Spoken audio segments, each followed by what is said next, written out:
Hello there, buckle up because this is going to be an extra long Hot Wheels video today. A little bit different than what I normally do, but I decided to take what would have been a typical boring unboxing of this kit racing set and turn it into a history and overview of every electronic Hot Wheels series. Now, when I say every series, I mean specifically the 1/64 scale sets.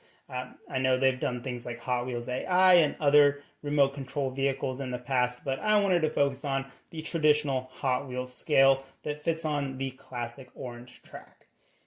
Now, before we get to kit racing, we have a couple series to go over, the first of which is arguably the most famous, and that is Slizzlers. Sorry, did I say Slizzler? I think I was confusing them with a long dead Lego robot series.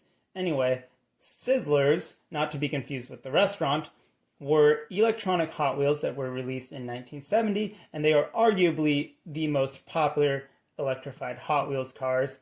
They are 1/64 scale, and they ran until 1978, when they were discontinued for the first time, only to pop back up again in the early 90s, and then once again re-released from 2007 to 2009 as a Target exclusive here in the United States.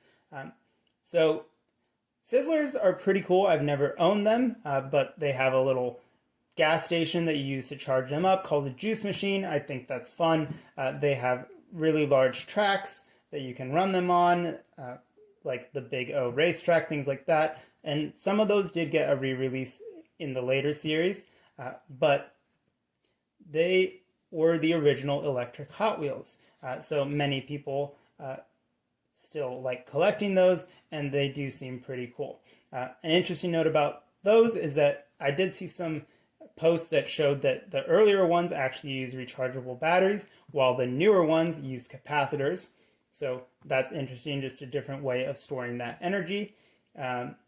And yeah, so that brings us to the next series, which is Motorized X-V Racers. This series ran from 1996 to 2000 and has probably the most 2000s name out of all of them. Just X-V Racers, it has an X in it. It's trying hard to be edgy. That is a joke there somewhere.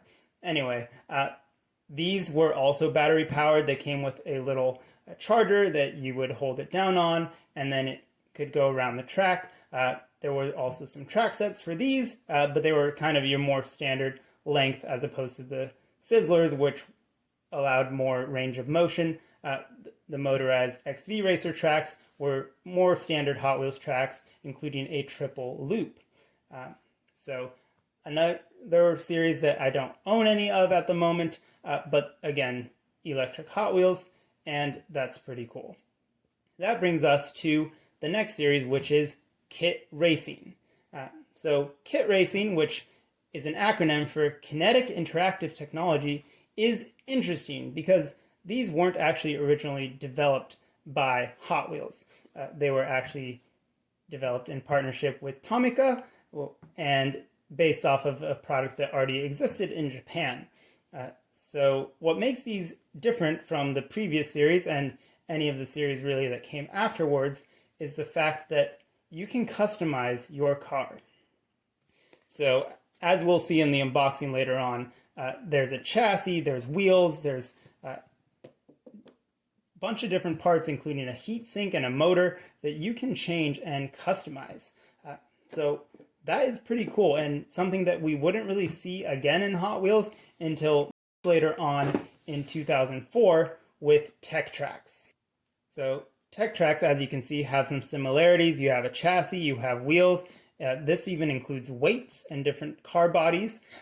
The main difference between these two, of course, is that this is motorized. This is not. This requires a booster or gravity to function. And that is a topic for another video because I really like Tech Tracks. But anyway, kit racing is interesting. They originally used nickel cadmium batteries. More on that when we get to the unboxing. But the point of these was, again, to kind of focus on tinkering and tweaking for performance, and as opposed to stunts, jumps, and crashes. And for that reason, it seems like they didn't really sell very well in the United States. because it didn't really match the play patterns for kids in the United States who just wanted to see cars go boom. That's me kind of being a little facetious, but it is interesting that the kind of more educational technical toy didn't take off in the United States. But they seem pretty cool, and again, we'll have more information on that in the unboxing. For now, it's time to move on to the next series, which was called Speed Chargers. So Speed Chargers, again, was another electric Hot Wheels series. It ran from 2016 to 2017, and it was, again, another series of rechargeable cars. My understanding is that these used capacitors as opposed to batteries, which means that you shouldn't have to worry about batteries leaking in them or anything like that, damaging the components. You just have to make sure that the capacitor still works. So these ones would charge typically on the track, and you would just divert them to a charging station, charge them up, and then send them back around and have them race and things like that. There were 2 track sets released for it, and it was, again, very short-lived. And as you might have noticed, there seems to be a trend with electric Hot Wheels, which is that they don't last very long. So there's probably a myriad of reasons for that. Probably the higher entry cost, right? This is going to be more expensive than just a regular 1/64 Hot Wheels car that is plastic and metal. Something with a motor in it, something with electronics is going to be more expensive, and so it's less of an impulse buy and something you have to kind of dive into as an ecosystem. So Speed Chargers, again, very short-lived system, which brings us to our 5th and final system, at least that I am aware of. Again, we're just covering the 1/64 scale, and that is Hot Wheels RC. Now, as I mentioned before, Hot Wheels has made other RC cars and other lines that are larger than 1/64 scale, but in this video I wanted to just focus on this, and this is the one that I have. It's still waiting its unboxing, but this is a rechargeable that charges via its control. You plug it in, charge it up, and let it go. And these ones can supposedly do loops. That's something we'll get to with these, is that they weren't really built for that sort of thing. But this is essentially the current series, and these were initially released in 2020 and are still going today. So this is the current series. I expect that this will probably be around for a while, since they've already made a couple different versions, and it's been going for a few years. I don't know if we'll ever get anything similar to this or to Slizzlers in the future. So with that out of the way, let's go ahead and dig in. All right, so I've got the unboxing hammer, and this is a collectible. It's still in the box. It's wait a second. Did someone open this and reseal it? Yeah, I was told that this was new in box, but when it arrived, it seemed like it had maybe been tinkered with. It's also possible that just the adhesive tore off over time and just disintegrated. So let's go ahead and open it. You get a lot of plastic, kind of wasteful packaging, but what do you expect?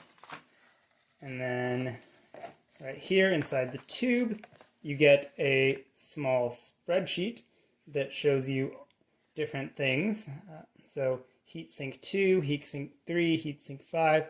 It shows you different parts and also what stunt they are best suited for.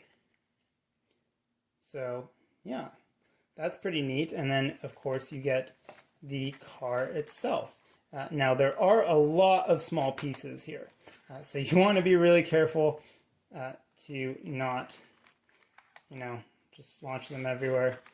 We've got, again, a lot of different pieces here.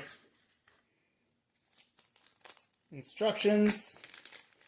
They show you how to build your car.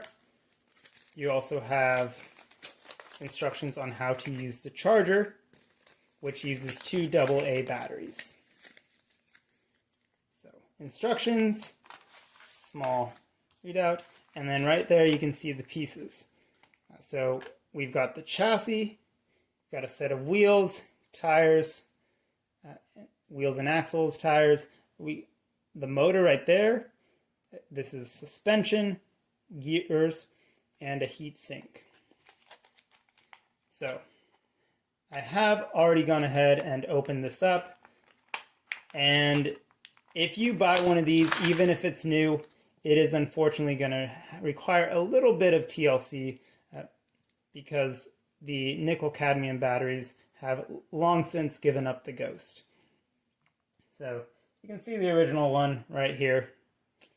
Probably shouldn't touch that with bare hands because it's got some battery acid on it, but you know, we're here. So as you can see, there's still some corrosion on there. I did my best to clean it out with some isopropyl alcohol, but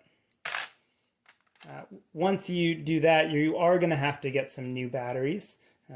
I got mine off eBay, and interestingly enough, they came smuggled inside of a mouse. So that's interesting. I'm guessing it was to avoid probably some customs fees, but you know, I'm not the seller, so it's not my issue. But yeah, so you're gonna put that new battery in and go ahead, and I did break one of these tabs off. I should have been more careful, and if I get any more in the future, I will definitely have to be more careful with that. So let's go ahead and put it together and come right back. All right, so we're back with all the contents of the box, the charger, the car, little accessory pieces.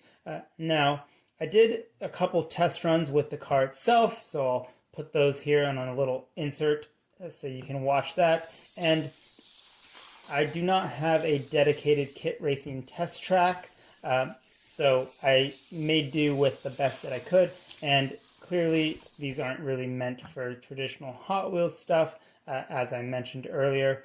So I tried to put it through a loop, didn't really do that. I also didn't have the guide rollers on here, this little bumper piece. I did not put that on there in the test runs because it wasn't fitting. I actually had to go find some sandpaper to sand off the remaining bits of the sprue here and get it to fit.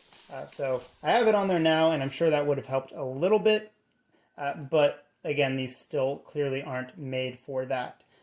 Now, I did take out the motor and the heatsink here because if you fully assemble it, it's just going to keep going and going and going, and that's because I put in a nickel metal hydride battery, and it lasts a lot longer than it's supposed to. The instructions say that it's supposed to last about 3 minutes on a charge, and this was going for well over 6 minutes and showed no signs of stopping.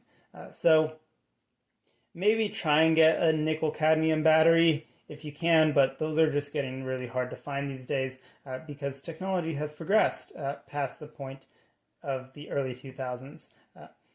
Also, another thing to note is some of the plastic was pretty brittle, so I did unfortunately break one of the tabs off of the battery casing there, trying to replace it with a newer one. And so right now I just have it disassembled because putting in the motor completes the circuit. So right now it's removed. It was getting a little bit warm, so it makes sense that they have a heat sink there, and also these probably weren't designed to be running for 6 minutes straight. So just to protect the life of the motor, I went ahead and just disassembled it. But I'm not sure exactly how long it would run if you just let it go on one nickel metal hydride battery. So that was a quick look at this kit racing set and also a brief history of electronic Hot Wheels. There's more of these. There's the KPH version, which is built for speed. You have the energy version, and they made a couple of different colors of each one. RPM, slalom, so maybe I'll hunt those down in the future. Let me know in the comments if you've owned any of these sets, either kit racing or any of the other ones that I mentioned, Slizzlers, XV, Speed Chargers, Speed Champions. Wait, no, that's just another Lego series. I gotta stop doing that. Or Hot Wheels RC. I look forward to reading them, and I'll see you in another Board Games, Bricks, and Hobbies video. Take care.